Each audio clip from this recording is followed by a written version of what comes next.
गणित की कक्षा में तर्क वितर्क के संबंध में निम्नलिखित में से कौन से कथन उपयुक्त हैं। तर्क वितर्क कर रहे हैं हम क्लास में, ठीक है ना, डिबेट कर रहे हैं एक तरीके से बच्चों से या टीचर से, तो ये उसका एक पार्ट है टीचिंग का।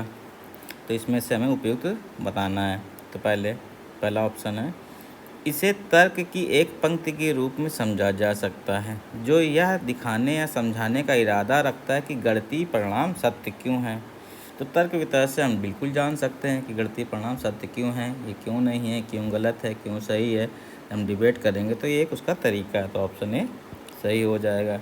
दूसरा है, यह अन्य अनुभवजन्य विषयों की तरह ही हमेशा गणित में मददगार होता है। यहाँ मददगार होता है बिल्कुल सही, लेकिन यहाँ हमेशा आ गया तो हमेशा का क्या मतलब हो गया, कन्वर्जेंट, मतलब एक ही दिशा में। हमेशा तर्क वितर्क यूजफुल नहीं होते हैं सही कॉन्सेप्ट के लिए, ठीक है ना। हाँ, तर्क वितर्क समझने के लिए होते हैं, ये पार्ट है, लेकिन हमेशा जो आ गया तो क्योंकि मैथ का नेचर कन्वर्जेंट नहीं होता है, एक दिशा में ही नहीं होती है, तो ये पूर्ण रूप से सत्य नहीं होगा। यह गणित शिक्षा में स्वतः शोध दृष्टिकोण का भी एक हिस्सा हो सकता है। ये बिल्कुल सही बात है। जब आप किसी से तर्क वितर्क करते हैं या डिबेट करते हैं, पूछते हैं, तो स्वतः शोध कॉन्सेप्ट्स पे, पॉइंट्स पे करेंगे, तो स्वतः शोध तो इसमें शामिल होगा ही होगा। तो ऑप्शन ये सी सही हो जाएगा।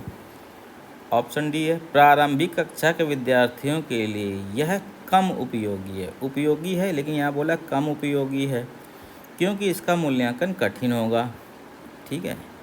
तो यहाँ पे ये गलत हो जाएगा, क्योंकि किसी भी कक्षा के बच्चों के लिए, चाहे प्राइमरी और हाई लेवल, तर्क वितर्क एक उपयोगी होता है।